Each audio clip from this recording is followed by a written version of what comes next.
Sudahkah kamu berdamai dengan kehidupan? Dipublikasikan oleh Kristi Monica Chandra. Berdamai dengan kehidupan. Sudahkah kamu berdamai dengan kehidupan?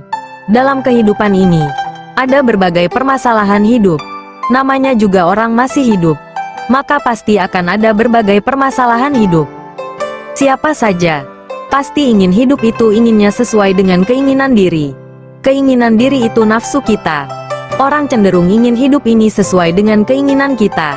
Apa-apa mudah, apa-apa gampang, tak ada kesulitan. Tapi kenyataan dalam hidup itu tak seperti itu. Apa-apa yang diinginkan malah banyaknya tak sesuai dengan yang diharapkan. Banyak kejadian atau contoh. Misal kita punya tetangga tapi tetangga itu malah musuhi. Malah tak ramah. Selalu membuat perkara atau permasalahan apa saja sesuai di mana orang itu berada. Permasalahan itu bisa dari mana saja, bahkan istri dari suaminya, suami dari istrinya, dan lain sebagainya. Kadang melihat orang misal di YouTube, jelek sekali perangainya, atau kita mudah terbakar dengan statement orang lain. Akhirnya timbul permusuhan.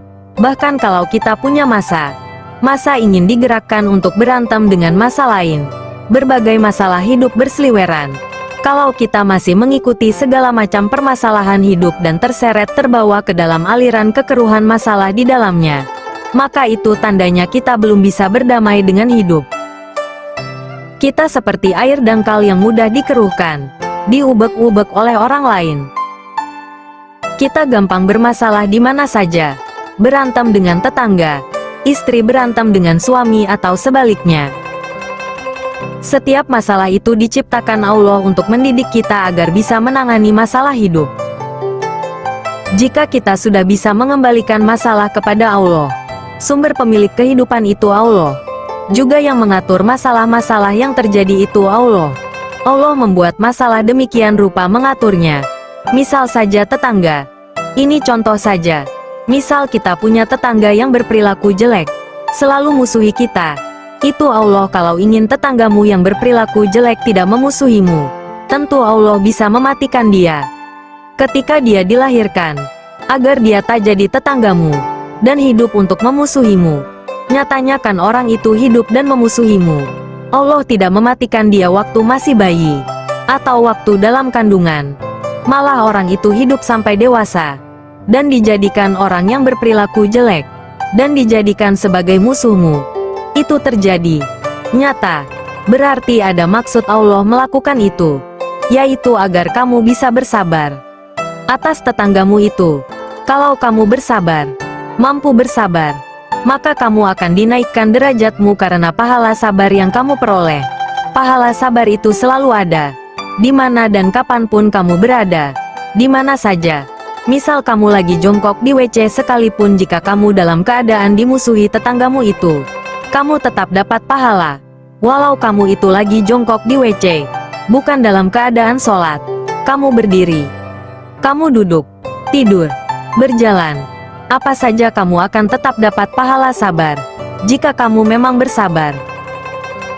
Makanya ada hadits bahwa Allah beserta orang yang sabar. Tapi tak semua orang kan bisa sabar dimusuhi. Makanya bedanya sama-sama dimusuhi, kasusnya sama. Maka beda jika orang itu dikehendaki Allah untuk dekat dengan Allah. Tandanya orang itu dikehendaki Allah adalah Allah akan meletakkan rasa sabar di hati orang itu. Sabar itu kelihatannya sepele, tapi tak ada dijual di pasar atau Indomaret. Allah lah yang meletakkan kesabaran di hati manusia, sebagai wujud atau cara bahwa Allah menunjukkan orang yang diberi ujian itu sedang ditarik oleh Allah untuk dekat dengan Allah. Dengan bukti wujudnya rasa sabar ketika dimusuhi. Sebab sabar itu tak mudah diperoleh. Ada juga orang yang bilang, saya itu sudah sabar, sambil membawa parang mendatangi orang yang memusuhi untuk dibacok. Lalu membacok orang yang memusuhi, sambil bilang, aku ini sudah berusaha sabar. Aku ini sudah berusaha sabar.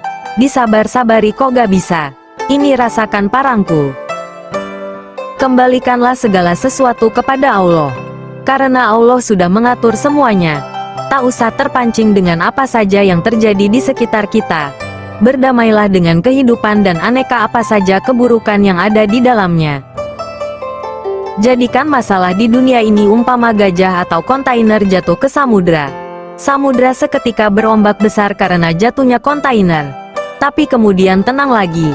Atau danau yang tenang. Tanpa riak sama sekali. Dilihat biru. Tapi tetap tenang. Walau apa saja yang terjadi. Hanya bergejolak sebentar itu wajar. Tapi segera akan tenang kembali. Orang seketika kaget ketika mengalami kejadian. Tapi segera tenang kembali. Tenang, sangat tenang, seperti tak pernah terjadi apa-apa.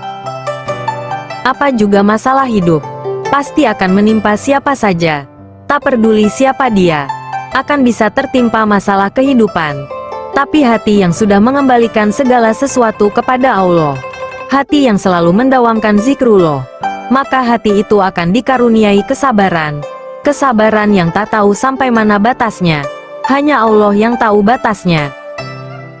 Ala bizikrillahi tatmainul qulub. Ingatlah, hanya dengan berzikir kepada Allah lah, hati itu bisa tenang. Setenang danau yang tenang.